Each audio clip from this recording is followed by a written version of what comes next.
আমি অত্যন্ত ভারাক্রান্ত হৃদয়ে আপনাদের মাঝে হাজির হয়েছি এবং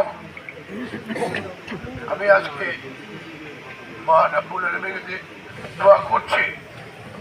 মহান রব্বুল আলামিন আমাদের এই এলাকার লোক আমাকে যে এত ভালোবাসে আমি সেটা জানতাম না। আমি আজকে আপনাদের কাছে কৃতজ্ঞ।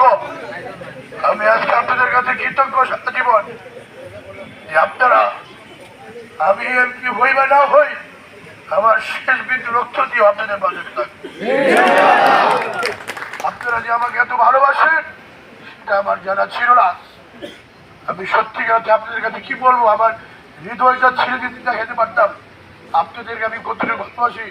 মহান রব্বুল আলামিনের কাছে আমি লাখ লাখ কোটি কোটি বার শুকরিয়া আদায় করি। মানুষের ভালোবাসা হলো সবচেয়ে ভালোবাসা।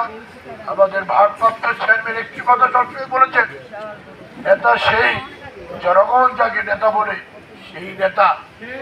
আজকে এখানে যারা এসেছেন, আজকে অধিকাংশ কোন দলীয় কর্মী পোস্ট পদবী কেউ না, সবাই আম জনতা, জনসমর্থন আমাকে যে এত ভালোবাসেন আমি এই জিনিস জীবনেও ভুলবো না রে ভাই।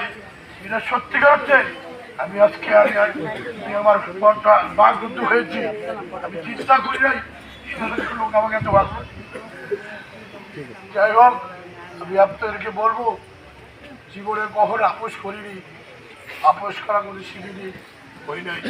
বহুবার মৃত্যুর মুখ থেকে ফিরে আসছি, কখনো আমি আপোষ করিনি। অনেক সময় আওয়ামী লীগের তখন বয়সে তরুণ ছিলাম, 80 দশকের দিকে ছাত্ররাজনীতি করেছি। শেখ হাসিনার পটুয়া বাহিনী অনেকবার এটা নিয়েছে, আমার উপর অনেক গুলি চালা হয়েছে। আমার মাথায় এখনো 14-20টি আছে। আমাকে মেরে ফেলার জন্য চক্রান্ত হয়েছে। এমনও কথা হয়েছে আমি যখন 27 নম্বর দিয়ে মারবো সেখানে স্ট্যান্ডার ব্যস্ত দিয়ে আমাকে মেরে ফেলবে। শেখ হাসিনা সরাসরি নির্দেশ দিয়েছে সব কিছু পর ওকে মাত্র মারো না। আমি তারপরেও বিচলিত হয়নি, আমি সাহস করিনি, আমি কখনো আপোষ করিনি। তারপরে বেশিরভাগ শেখ হাসিনার বিরুদ্ধে 17 বছর আন্দোলন সংগ্রাম করেছি। জিয়া পরিবারের পরে যদি কোনো পরিবার নির্যাতিত হয়ে থাকে সেটা হলো, আমি আমার নিজের কথা বলবো না, আপনারাই সেটা বিচার করবেন। আমার এক ভাই আওয়ামী লীগ করে না, আরেকবার জাতীয় করে না। আমাদের এক কথা বলবার জন্য আমরা বিএনপি পরিবার, আমার 3 ভাই আমরা সম্পৃক্ত। এরপরে